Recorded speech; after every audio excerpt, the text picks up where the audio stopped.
ಬೆಳಗಾವಿ ಜಿಲ್ಲೆಯ ಗೋಕಾಕ್ ನಗರದ ಹೊರವಲಯದಲ್ಲಿ ಇಂದು ಬೆಚ್ಚಿ ಬೀಳಿಸುವ ಘಟನೆಯೊಂದು ಬೆಳಕಿಗೆ ಬಂದಿದೆ.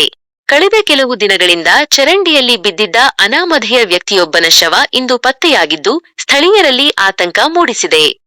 ಗೋಕಾಕ್ ಗ್ರಾಮೀಣ ಪೊಲೀಸ್ ಠಾಣಾ ವ್ಯಾಪ್ತಿಯ ಬೆನಚನಮರಡಿ ಕ್ರಾಸ್ ಬಳಿ ಇರುವ ಆರ್ಜೆ ಪೆಟ್ರೋಲ್ ಬಂಕ್ ಹತ್ತಿರದ ಮುಖ್ಯ ರಸ್ತೆಯ ಚರಂಡಿಯಲ್ಲಿ ಈ ದುರ್ಘಟನೆ ಸಂಭವಿಸಿದೆ. ಚರಂಡಿಯೊಳಗೆ ವ್ಯಕ್ತಿಯೊಬ್ಬ ಮೃತಪಟ್ಟು ಹಲವು ದಿನಗಳೇ ಕಳೆದಿರುವ ಶಂಕೆ ವ್ಯಕ್ತವಾಗಿದೆ.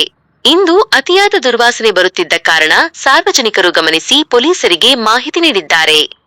ಸ್ಥಳಕ್ಕೆ ಧಾವಿಸಿದ ಗೋಕಾಕ್ ಪೊಲೀಸರು ಪರಿಶೀಲನೆ ನಡೆಸುತ್ತಿದ್ದು ಸದ್ಯ ಶವದ ಸುತ್ತ ಬಿಗಿ ಕಾವಲು ಹಾಕಲಾಗಿದೆ.